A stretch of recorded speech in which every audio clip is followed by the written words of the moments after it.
Álgebra superior y elementos de topología, clase número 2, corresponde a la segunda parte de espacios vectoriales. Vamos a ver combinaciones lineales, espacios vectoriales generados, independencia lineal y dependencia lineal, y una interpretación geométrica para R2 de la independencia y la dependencia lineal y para R3. Muy bien, definición de combinación lineal. Dado un conjunto de n vectores de un espacio vectorial y n escalares del cuerpo escalar que ayuda a definir el espacio vectorial, vamos a denominar combinación lineal de los n vectores que fueron dados a cualquier vector que se pueda expresar como la sumatoria de uno de estos escalares por uno de estos vectores. Es decir, escalar por vector, más escalar por vector, más escalar por vector, etcétera. Todos los vectores que se puedan expresar de esta manera, se dice que serán combinación lineal de los nv vectores.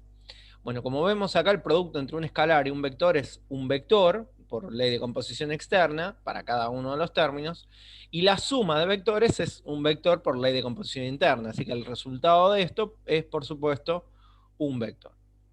Ejemplo. El vector 0, menos 1, 3, afirmamos que es combinación lineal de los vectores 1, 1, 2 y 2, 3, 1. ¿Por qué? Para que sea combinación lineal, deberán existir dos escalares, tales que uno multiplica el primer vector, otro multiplica el segundo vector, y esa suma me dé como resultado el 0, menos 1, 3. Bueno, existen efectivamente, porque si multiplico el primer vector por 2 y al segundo vector por menos 1 y resuelvo esta suma, me da el vector 0, menos 1, 3. Para que dos vectores sean iguales, deben ser iguales las componentes. La primer componente del segundo miembro de la igualdad da 2 por 1, 2, menos 2 por 1, sería 2 menos 2, 0. Segunda componente, 2 por 1, 2, menos 3, menos 1. Y tercera componente, 2 por 2, 4, menos 1, 3. Así que como esta cuenta efectivamente da este vector, el 0 menos 1, 3 es combinación lineal de los vectores 1, 1, 2 y 2, 3, 1. Ejemplo 2, tomamos en este caso polinomios. El polinomio x al cuadrado más 4x es combinación lineal de los polinomios x más 1 y 2x al cuadrado más 4x menos 4. Para que lo sea, han de existir dos escalares tales que uno multiplica el primer vector, el primer polinomio, otro multiplique al segundo polinomio y esa suma de el polinomio original. Bueno, efectivamente existen esos escalares, uno es 2 y el otro es un medio. Si resolvemos la cuenta del segundo miembro de la igualdad, vamos a corroborar que da el primer miembro. Para que dos polinomios sean iguales, deben ser iguales coficiente a coficiente.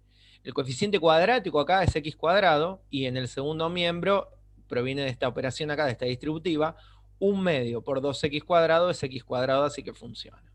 El coeficiente lineal en el primer miembro es 4x, en el segundo miembro me queda 2x más un medio por 4x, que es 2x, 2x más 2x, 4x funciona, y el coeficiente independiente en el primer miembro de la igualdad es 0, en el segundo miembro de la igualdad 2 por 1, 2, más un medio por menos 4 es menos 2, 2 menos 2 es 0. Entonces, como vemos, el polinomio del primer miembro es efectivamente combinación lineal de los polinomios del segundo miembro de la igualdad.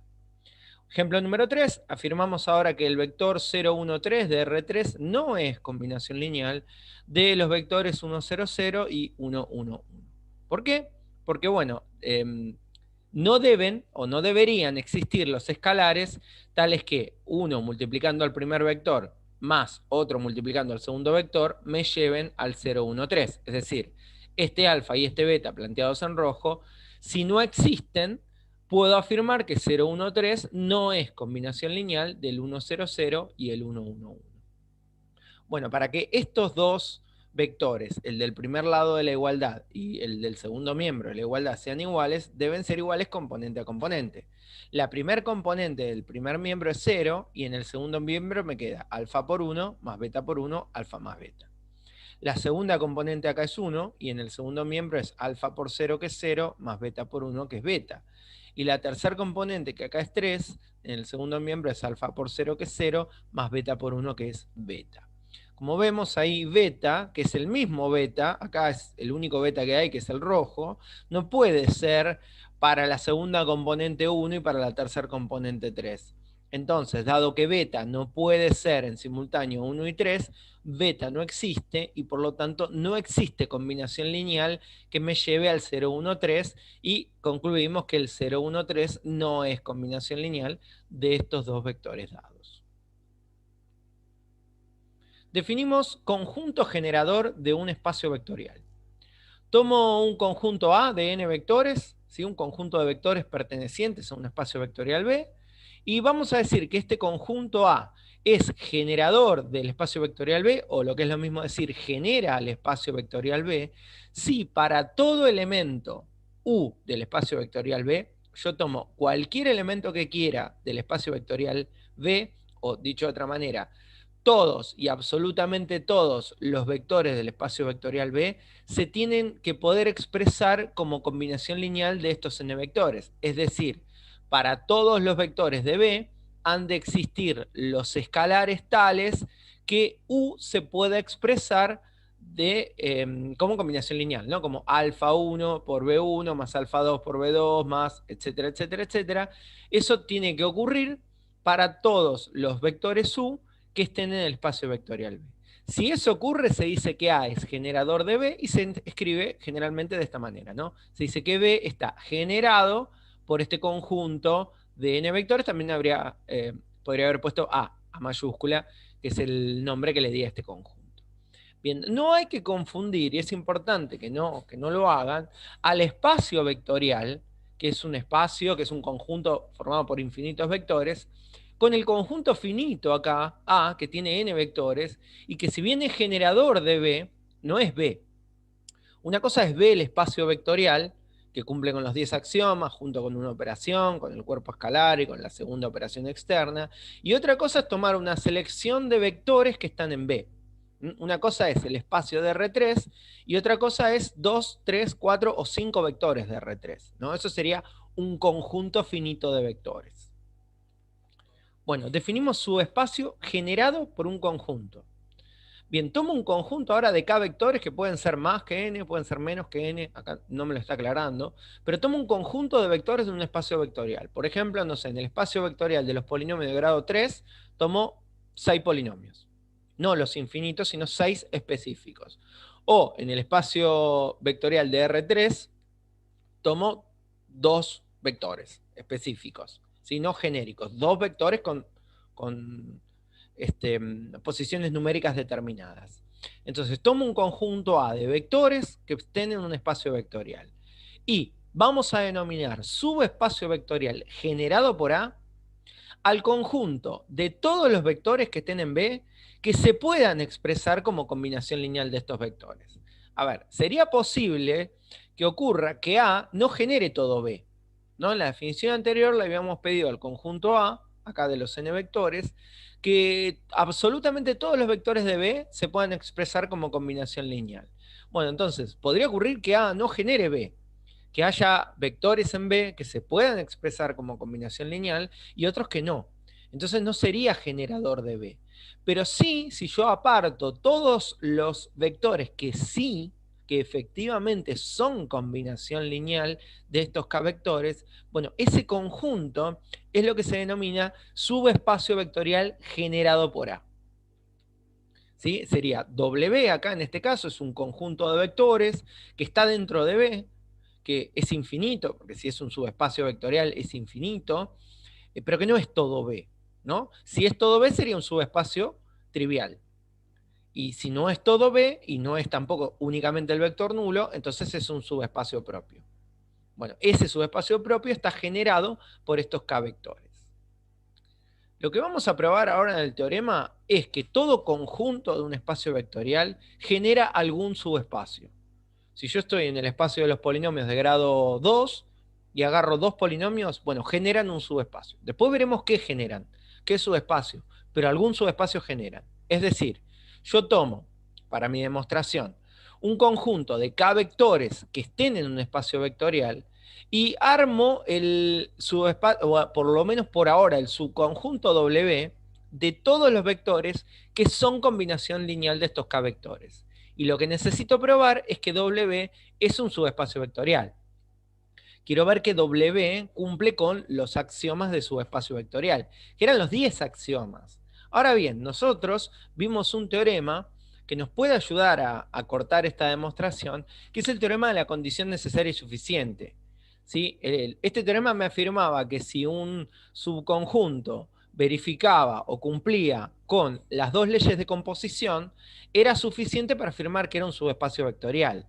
Entonces, si W, que es el conjunto de los vectores generados por el conjunto A, cumple con las dos leyes de composición, entonces será subespacio vectorial y habré probado que todo conjunto genera algún subespacio vectorial. Bueno, tomo para la primera ley de composición, que sería la interna, dos vectores A y B que estén en W. ¿Qué significa que estén en W? Que se pueden expresar como combinación lineal de los K vectores. A, el primer vector, será un alfa 1 por el primer vector, más un alfa 2 por el segundo vector. Acá dice N, debería leerse K, ¿no? Porque acá es K vectores, pero espero que eso no se confunda, ¿no? Es A sub K por B sub K vectores. O acá cambiar la K por N, ¿no? Que sería lo mismo.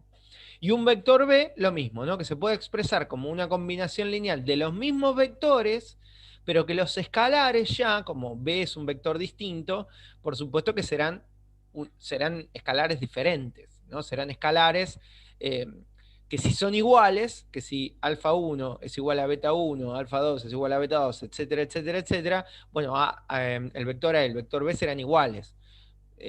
Que podría ocurrir, ¿no? Pero el caso general es que yo no sé si A y B son iguales o son distintos, entonces los asumo distintos. Y bueno, si bien los vectores B1, B2, B3, Bn son los mismos porque provienen del mismo conjunto A, los escalares no. Entonces tengo que probar que esta suma entre A y B, esta suma entre dos vectores, sigue siendo un vector de W. ¿Cómo? Bueno, para que siga siendo un vector de W, el vector suma A más B se tiene que poder expresar como combinación lineal de los vectores de los n b vectores. Bueno, fíjense que si nosotros sumamos acá alfa 1 por B1 más beta 1 por B1, puedo extraer vector común, ¿sí? Para no decir factor común, B1. Alfa 1 por B1 más beta 1 por B1 admite la distributiva segunda, por lo tanto, admite la recíproca, que sería como sacar vector común. Entonces acá me quedaría alfa 1 más beta 1 por B1. Alfa 1 es un escalar que existe, porque si alfa 1 no existiese, A no sería combinación lineal del conjunto A mayúscula y por lo tanto no estaría en W, cosa que sería ridículo porque por hipótesis A está en W.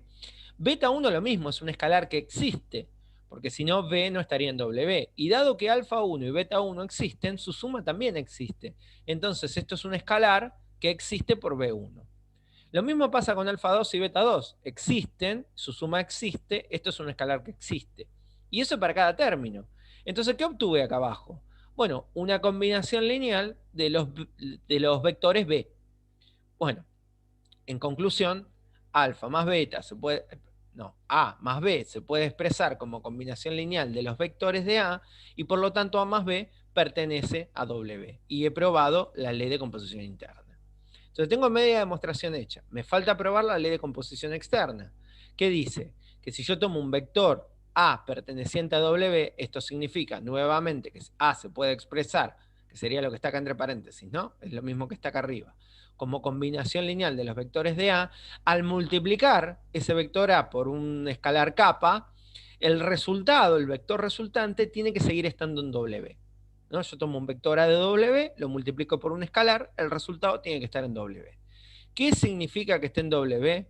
Que kappa por A se tiene que poder expresar como combinación lineal de los B vectores.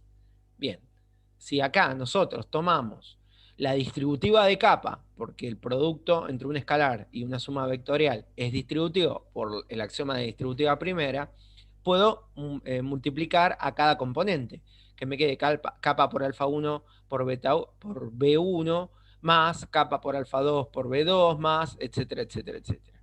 Y por asociativa mixta, ese producto entre los dos escalares lo puedo asociar. de manera que en lugar de hacer capa por, entre paréntesis, alfa 1 por B1, puedo hacer capa por alfa 1 y después multiplicar por beta 1. Bueno, sabemos que los alfas existen y el kappa es un escalar que existe. Entonces la multiplicación entre kappa y alfa 1 existe, esto es un escalar.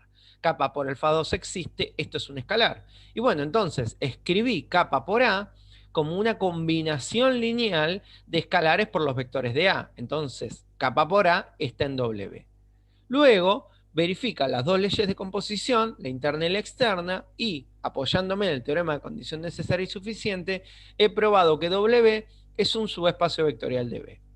De acá en adelante, cada vez que nosotros tomemos un conjunto de vectores, tenemos que saber que eso siempre va a generar algún subespacio vectorial. Después nos ocuparemos de ver qué subespacio vectorial genera, o el ejercicio recíproco, que sería, dado un subespacio vectorial, encontrar un conjunto que efectivamente genere ese subespacio vectorial. Pero por ahora lo que sabemos es que cualquier conjunto de vectores de cualquier espacio vectorial, algún subespacio vectorial generan por este teorema. Muy bien, un ejemplo. Determinar el subespacio vectorial generado por estos dos vectores, ¿no? Yo tomo A, estoy en R3, obviamente. El primer vector y el segundo vector son vectores de un espacio vectorial, de R3 en este caso. Entonces, por el teorema anterior yo sé que algo van a generar, ¿sí? Lo que me está pidiendo acá es, bueno, ¿qué generan? ¿Qué genera el vector 1, 1, 2 y 2, 3, 1? Sí, un subespacio vectorial, pero ¿cuál? Bueno, resolvemos. Tomamos un vector genérico x, y, z y le pedimos que pertenezca a W. W es el espacio vectorial, el subespacio vectorial generado por el conjunto A, ¿no? Bueno, entonces, si X está en W y W está generado por A, el vector X, Y, Z se tiene que poder expresar como combinación lineal de A. Es decir, que mi vector X, Y, Z tiene que ser algún alfa, que tiene que existir por 1, 1, 2, más algún beta por 2, 3, 1, que también el beta tiene que existir. Para que esta igualdad sea verdadera, el vector del primer miembro y el del segundo miembro tienen que ser iguales componente a componente. El primer vector, bueno, primera componente X, segunda Y, tercera Z. En el segundo miembro, primera componente alfa por 1 más beta por 2, alfa más 2 beta. Segunda componente alfa por 1 más beta por 3, alfa más 3 beta. Tercera componente alfa por 2 más beta por 1, 2 alfa más beta. De acá, si de la primera ecuación, por ejemplo, ¿no?, despejamos alfa, me queda que x menos 2 beta es igual a alfa, ¿no? Este 2 beta pasa restando hacia allá. Sustituyendo esta expresión de alfa en la ecuación 2 y 3, acá en este alfa pongo x menos 2 beta, y en el alfa de acá abajo también pongo x menos 2 beta, operamos convenientemente, ¿no? Sacamos los paréntesis, acá menos 3 beta, menos 2 beta más 3 beta es beta, acá con distributiva sería 2x menos 4 beta más beta menos 3 beta, y ahora de esta ecuación podemos de la primera despejar beta. Me quedo con que y menos x es beta y sustituirlo en la tercera ecuación, acá en beta, para tener que, esto me queda, ¿no?, haciendo distributiva, menos 3y más 3x y 2x más 3x será 5x. Z igual a 5x menos 3y es el conjunto de elementos de R3, de vectores de R3, que está generado por estos tres vectores. Bueno, reconocerán, espero, de álgebra de segundo, que esta es la ecuación de un plano. Entonces, estos dos vectores, lo que están generando es este plano. El plano Z igual 5x menos 3y. Esta resolución que yo hice de manera polinómica, digamos, o por sistema de ecuaciones, admite una resolución matricial. Yo voy a aconsejar que cada vez que podamos trabajemos matricialmente. No obstante, lo muestro de las dos maneras, dado que esta materia no contempla la unidad resolución de sistemas de ecuaciones, sino que eso es un contenido de álgebra de segundo, queda a criterio del alumno cómo decida resolver este tipo de sistemas que se van a repetir bastante en la materia. Queda, repito, a criterio de ustedes cómo elijan resolverlo. Si yo lo muestro al menos una vez, muestro las dos resoluciones posibles y ustedes elegirán. Si nosotros reescribimos este sistema que está acá de manera matricial, le pedimos al vector 1, 1, 2, al vector 2, 3, 1, Y bueno, esto sería la matriz ampliada, ¿no? La matriz ampliada acá con la liñita punteada que solemos poner, que dé como resultado X y Z. Si estoy hablando de esto, ¿no? Acá, la columna de alfa sería 1, 1, 2, la columna de beta sería 2, 3, 1, y la columna de resultados sería X, Y y Z. ¿Sí? Bueno, para que este sistema admita solución, es decir, para que X y Z efectivamente se pueda expresar como combinación de estas dos columnas, o en términos de sistemas de ecuaciones, para que el alfa y beta exista, para que este sistema sea compatible, el rango de la matriz de coeficientes, que serían estas dos columnas, tiene que coincidir con el rango de la matriz ampliada, que sería el rango de la matriz con las tres columnas, ¿no? Eso es el teorema de Roger-Frobenius. Entonces lo que voy a hacer es pivotear en este 1, dejamos la columna como está, hacemos la fila de 0, y bueno, hacemos el proceso de pivot. 3 por 1, menos 1 por 2, 1. 1 por y, menos x por 1, y menos x. Acá abajo 1 por 1, menos 2 por 2, sería 1 menos 4, menos 3. 1 por z, menos 2 por x, z por menos 2. Ahora pivoteo en este 1, dejamos la fila del pivot como está, la columna la hacemos ceros, en este caso 0 arriba y 0 abajo, y resolvemos, ¿no? Me queda x por 1 menos 2 por y menos x, acá.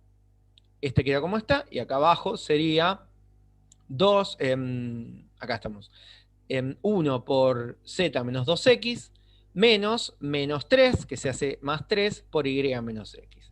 Si resolvemos acá abajo, toda esta expresión que me quedó, que es la única que me interesa, esto que vemos acá, tiene que ser 0. Porque si esta cuenta, este último elemento, este elemento de la posición 3, 3 de la matriz ampliada, es distinto de 0, entonces el rango de la ampliada sería 3, y el rango de la de coeficientes sería 2. Y en ese caso no coincidirían, y eso haría que el sistema fuera incompatible, es decir, no existen o el alfa o el beta. Para que el sistema sea compatible, los rangos deben coincidir, es decir, este último elemento está obligado a ser un 0.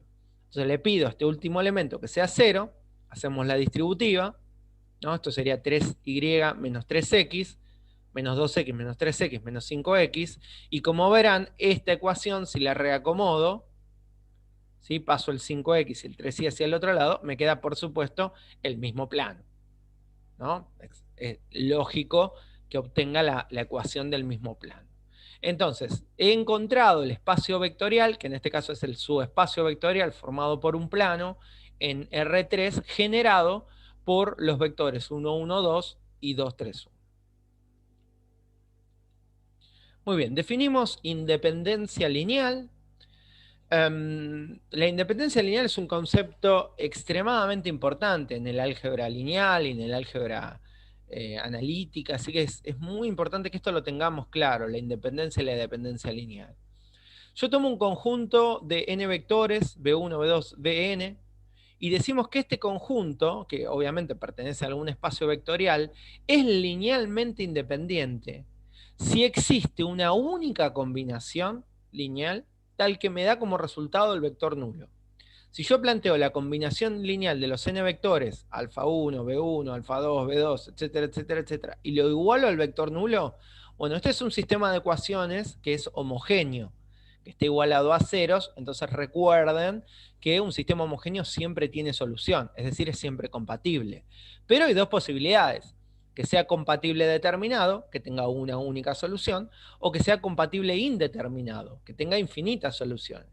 Bueno, este sistema tiene que tener una única solución para ser un conjunto linealmente independiente. Y esa única solución es la trivial.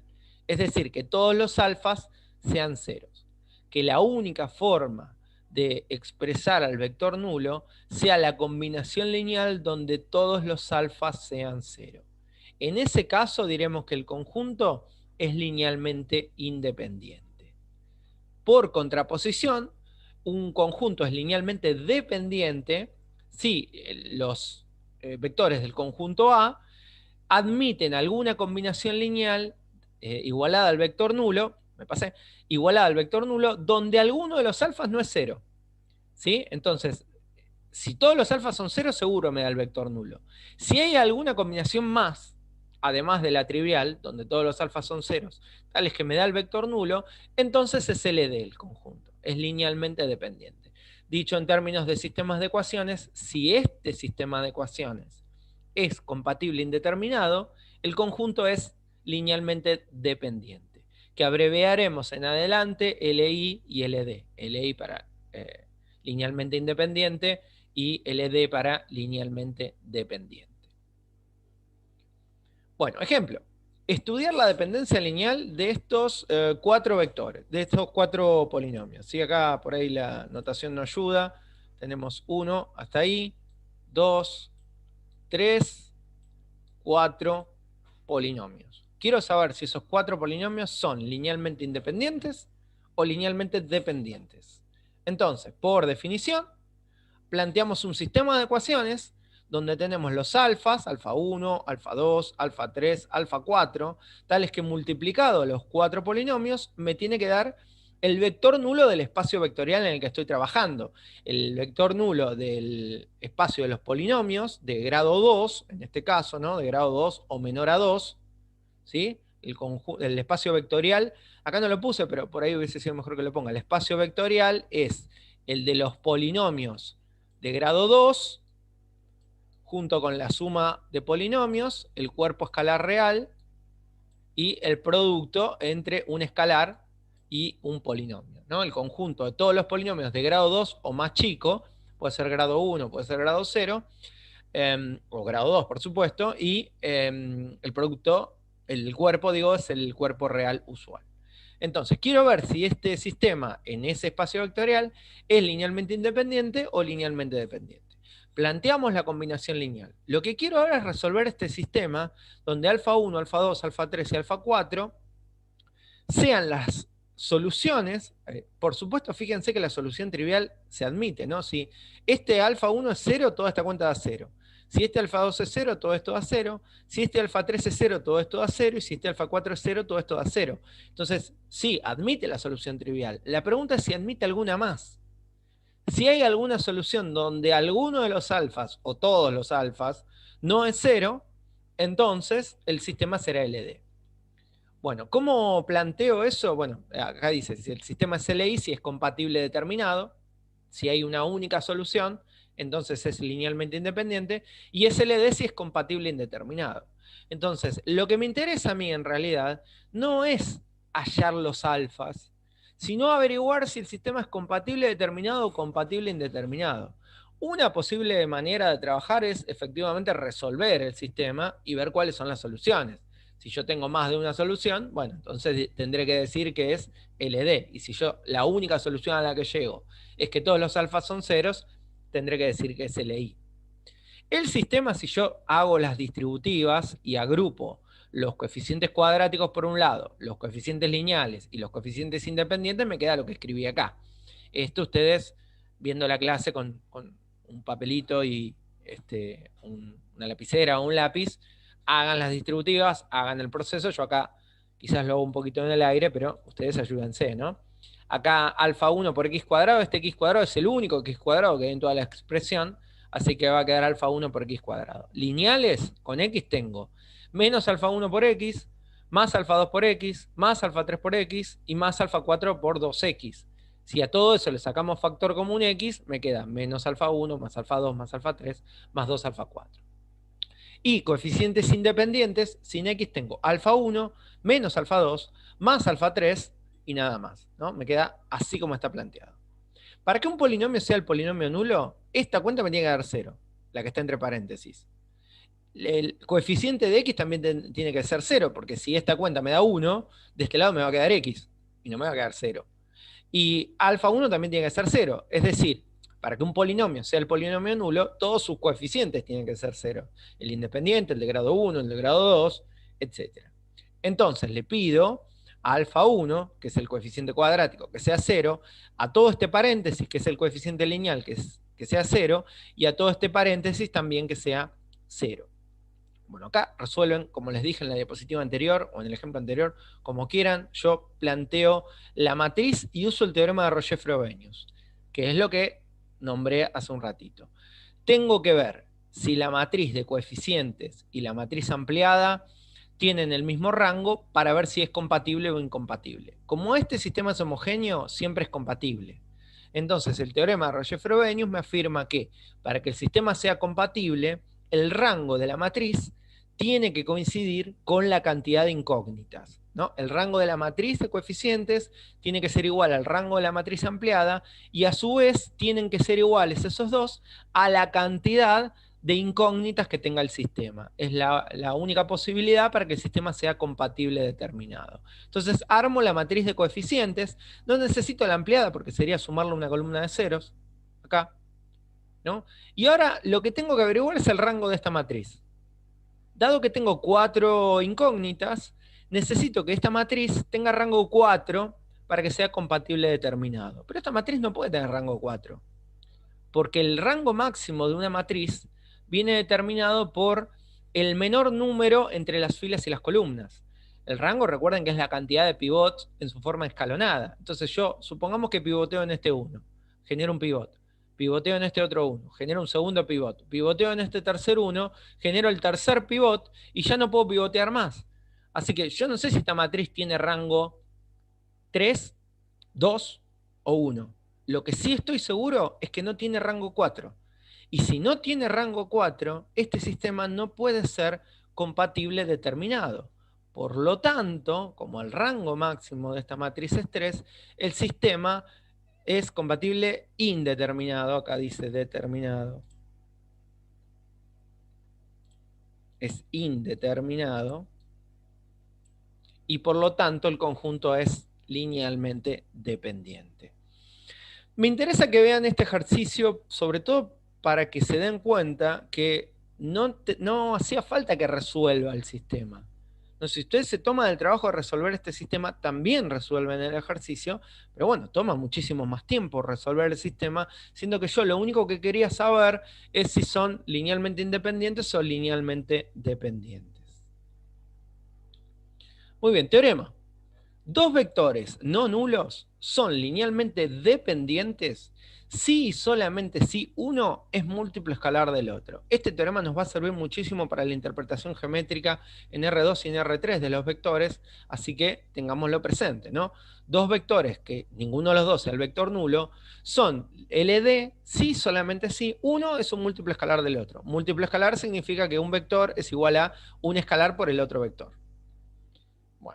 Demostración, como es un sí solamente sí, hay que hacer la ida y la vuelta. La ida implica que en la hipótesis yo tomo dos vectores u y b, que son no nulos, ni u ni b es el vector nulo, y que por hipótesis son linealmente dependientes, ¿no? Por hipótesis son LD.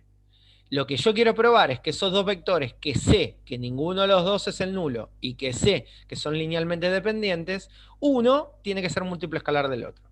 Eso es lo que quiero probar, ¿no? Que uno es múltiplo escalar del otro. Entonces, ¿qué implica que sean LD?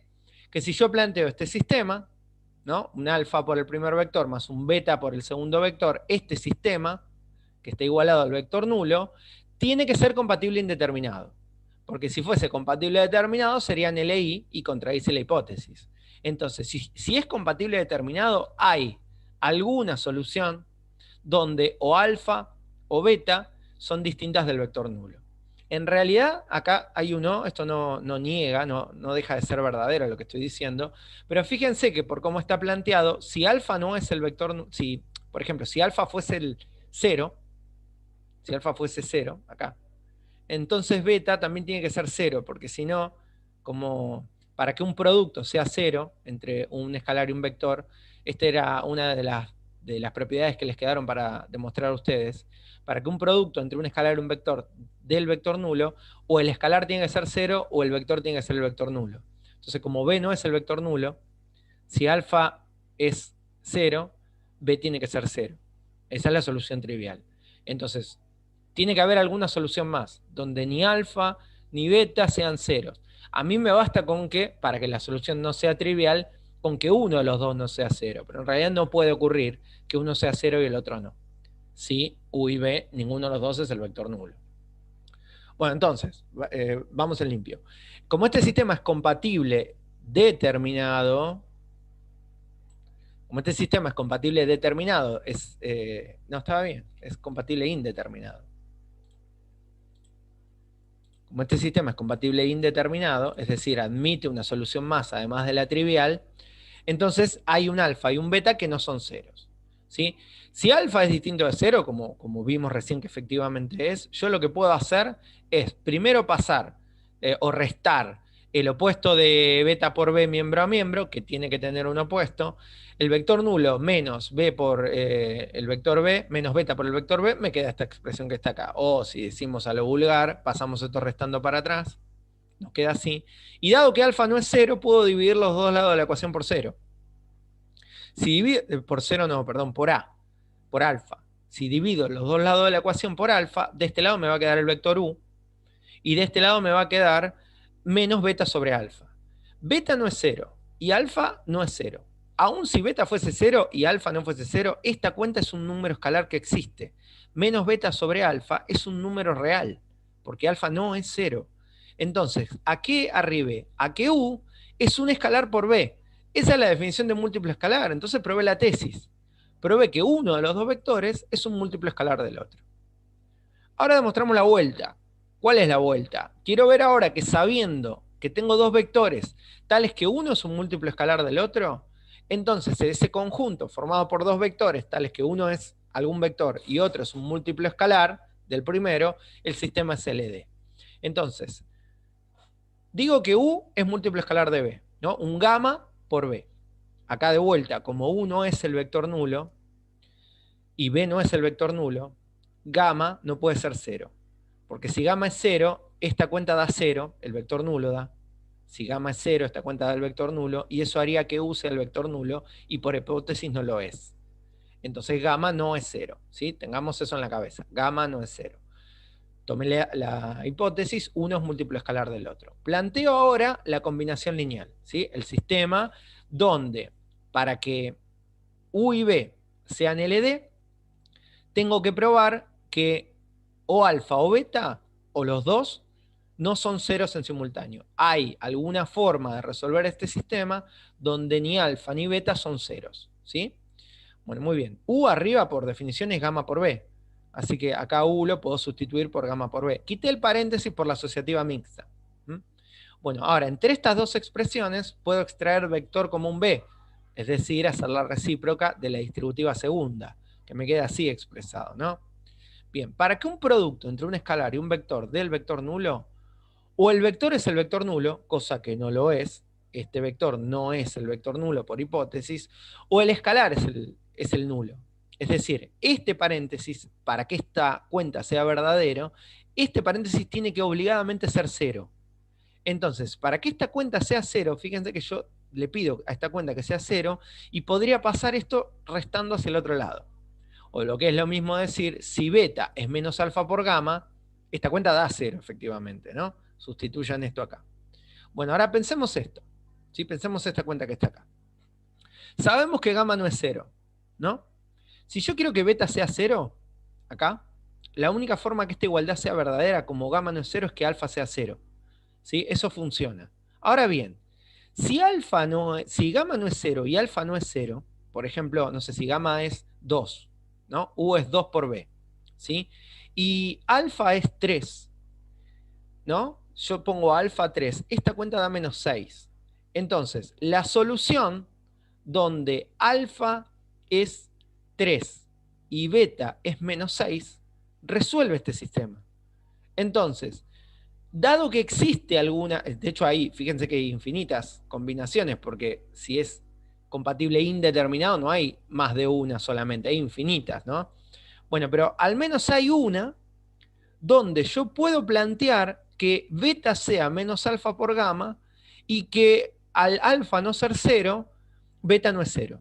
Y eso resuelve el sistema y entonces hay más soluciones que la trivial. ¿Y qué implica eso? Que si admite soluciones diferentes a la trivial, el sistema es compatible indeterminado y por lo tanto es LD, que es lo que yo quería probar. Entonces arribo a la conclusión de que si dos vectores son tales que uno es múltiplo escalar del otro, el conjunto formado por esos dos es linealmente dependiente. Bueno, una interpretación geométrica de vectores en R2, ¿sí? Dos vectores en R2 son linealmente dependientes si y solamente si esos dos vectores son paralelos. Veamos esto en un dibujo. Bueno, tomo acá, ¿no? En esta primera pantalla, estoy acá en R2, tengo el vector U en rojo y el vector B en verde. ¿Sí? El teorema anterior me dice que yo tomo dos vectores, ¿no? Para que estos dos vectores sean LD, lo que tiene que ocurrir es que uno sea un múltiplo escalar del otro. Bueno, en R2, si yo tomo un vector y lo multiplico por un escalar, lo que hace es modificarle o el sentido, si el escalar es negativo, o la longitud, lo que sería el módulo del vector, si el escalar es distinto de 1. Entonces, si yo tomo dos vectores así como están planteados, el vector B y el vector U es algún número multiplicando al vector B. Lo mismo ocurre si yo ese vector lo pongo por ahí, ¿no? Siempre en la misma línea del vector U, es decir, que estos dos vectores sean colineales, que estén sobre la misma recta.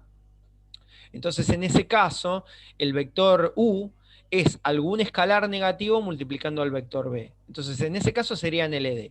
Si yo tomo el vector B con una dirección diferente a la del vector U, entonces son LI. Geométricamente, dos vectores son LD si solamente si en R2 son paralelos. Este vector y este vector, si son paralelos, entonces son LD. Si no son paralelos, son LI. Estos dos vectores son LI, estos dos vectores son LI, estos dos vectores son LI, esos dos vectores son LD y esos dos vectores son LD. ¿Qué pasa si me voy a R3? Bueno, dos vectores en R3 son linealmente dependientes si solamente si tienen la misma dirección. ¿Por qué no hablo de vectores paralelos acá en R3? Bueno, porque en realidad, recordemos que en R3 dos rectas, por ejemplo, pueden eh, ser no paralelas y aún así no cortarse. Entonces el paralelismo es un poco más complejo en R3, ¿no? El paralelismo habla de direcciones paralelas, se habla de direcciones paralelas y no de elementos paralelos en general en R3. Otra cosa que puede ocurrir es que, bueno, que yo tome, por ejemplo, el vector naranja y lo traslade hacia ahí arriba, entonces la recta que forma el vector azul con la recta que forma el vector naranja, bueno, podrían ser alabeadas, entonces es un poco más complejo de verlo. Pero básicamente, si yo tomo dos vectores, lo que le voy a pedir para que sean LD es lo mismo, ¿no? Que le pedía recién. Acá el vector azul y el vector naranja tienen direcciones diferentes, no son múltiplos escalares, porque para ser múltiplos escalares tienen que estar en la misma recta. Entonces, en ese caso, serán vectores LI. Si este vector naranja lo pongo de manera que coincida en la recta con el vector azul, no tienen por qué tener el mismo módulo, si es más difícil acá en este dibujo, no tienen por qué tener el mismo módulo, pero si están en la misma dirección, entonces son vectores LD, ¿sí? Pueden estar en la misma dirección, pero tener diferente sentido, entonces en ese caso también serían vectores LD. ¿Sí? Por supuesto que si yo tomo este vector naranja y ese vector naranja, ahí, esos dos vectores tienen la misma dirección, ¿no? Así que son LD. Tienen la misma dirección, ¿ven? Entonces son LD. ¿Mm? Bueno, ahí esos dos vectores son LI, son linealmente independientes. Bueno, tres vectores en R3 son linealmente dependientes si solamente si son coplanares, están contenidos en un mismo plano. Entonces yo agrego un tercer vector y esos tres vectores geométricamente a mí me da la sensación de que no son LD. ¿Por qué? Porque tendrían que estar en un mismo plano. Ahí vemos que el vector azul y el vector naranja, voy a apagar esto para que sea un poquito mejor. Ahí. El vector azul y el vector naranja están en un mismo plano y el vector violeta no. ¿sí? Si el vector violeta estuviese en el mismo plano que esos dos vectores, por ejemplo, ahí, no, todavía no, ahí. Ahora los tres vectores están en un mismo plano y podría afirmar que si están en el mismo plano son linealmente dependientes. Si yo este lo quito del plano, ahora son LI. ¿Por qué? Bueno, porque si yo le agrego, vamos a quitar ese vector, a ver, este es el vector libre, ahí, no, este vector. Ese vector negro, ven que está, este no lo puedo quitar del plano. Desde el dibujo está restringido al plano, ¿no? Entonces, ese vector, yo afirmo que es LD por interpretación geométrica. Como lo veo que está en el plano, afirmo que es LD. ¿Qué tendría que ocurrir en función de lo que vimos en esta clase para que el vector negro sea combinación lineal de los otros dos vectores? Se tiene que poder expresar como una combinación lineal del vector azul y el vector naranja. Es decir, tiene que haber algún número que multiplicado el vector azul, eso es cambiarle la longitud al vector azul. Multiplicarlo por un número es cambiarle la longitud, hacerlo más largo, hacerlo más corto, o a lo sumo cambiarle el sentido, y sumarle el vector naranja, también multiplicado por un número, tal es que la suma me dé el vector negro. Bueno, pero geométricamente la suma viene dada por la ley de la poligonal, ¿no? Entonces, si yo puedo encontrar algún número tal que al estirar, ven como ahí punteado se estira el vector azul, ¿sí? Yo puedo encontrar un número que habrá algún escalar tal que al multiplicar el vector azul por ese número me lo estira hasta ahí. Y habrá algún escalar tal que al multiplicarlo por el vector naranja me lo estira hasta donde está. Y la suma entre ese vector celeste punteado y el naranja punteado, por ley de, en este caso el paralelogramo, ¿no? Pero de la poligonal, me da el vector negro. Entonces acá, aún apagando el plano, yo veo que el vector negro se puede expresar como algún escalar por el vector azul más algún escalar por el vector naranja. Esa es la definición de combinación lineal. Si a mí me muestran este dibujo, yo digo, pero el vector negro es combinación lineal del azul y del naranja. Aún si este lo llevo hasta acá, por ejemplo, ¿no? Porque ahí, ¿qué pasa? El escalar que multiplica el vector azul es menor a 1. Y el escalar que multiplica el vector naranja es negativo, porque le cambia el sentido. Ese vector es efectivamente combinación lineal de esos dos vectores. O ahí también. Ahora el escalar que multiplica el azul es negativo, y el escalar que multiplica el vector naranja es positivo y menor a 1. O ahí, por ejemplo, ¿no? Es un vector que sigue estando en el plano y que admite esta expresión de combinación lineal. Bueno, este concepto ustedes seguramente lo vieron el año pasado, cuando estudiaron la recta en R3, bajo la expresión que habíamos llamado, o que se llama ecuación vectorial del plano, ¿no? Donde cualquier vector se puede expresar como una combinación lineal de dos vectores dados que en R3 y en el álgebra lineal se los llama vectores directores del plano, que en este caso serían el azul y el naranja. ¿Sí? Si yo, por supuesto, cambio el vector azul o el vector naranja, cambia el plano, ¿no? Están restringidos, estos vectores restringen el plano, ¿no? La ecuación del plano que estoy utilizando.